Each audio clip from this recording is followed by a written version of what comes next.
ang balita ko, may warrant daw ako pag... Hindi, totoo. Yung sa ICC or something. Matagal na akong hinahabol ng mga putang ina.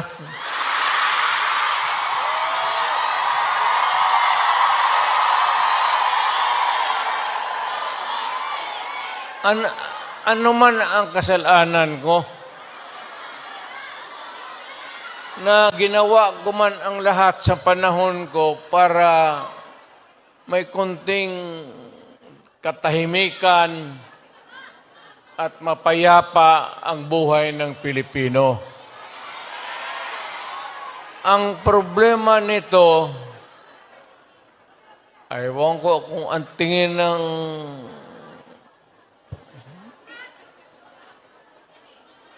ako raw yung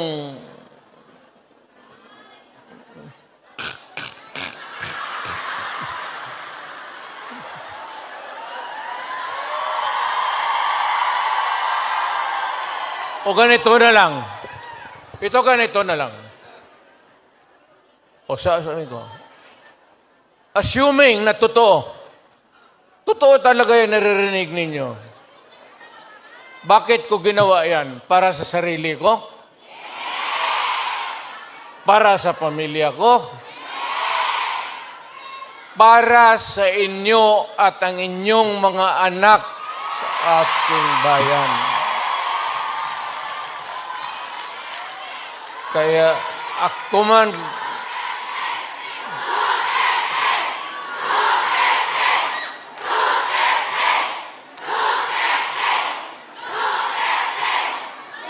ang higiin ko na lang sa inyo, total, kung ganito man talaga ang swerte ko sa buhay, okay lang, tatanggapin ko yan.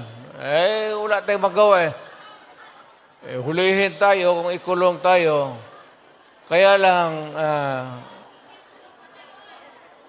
meantime, mag-contribute kayo, baski $5, $10, para paglabas ko sa presuhan, pagawaan ninyo akong monumento katabi ni Rizal.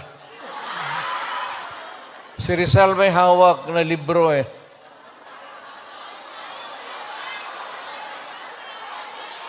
Akin.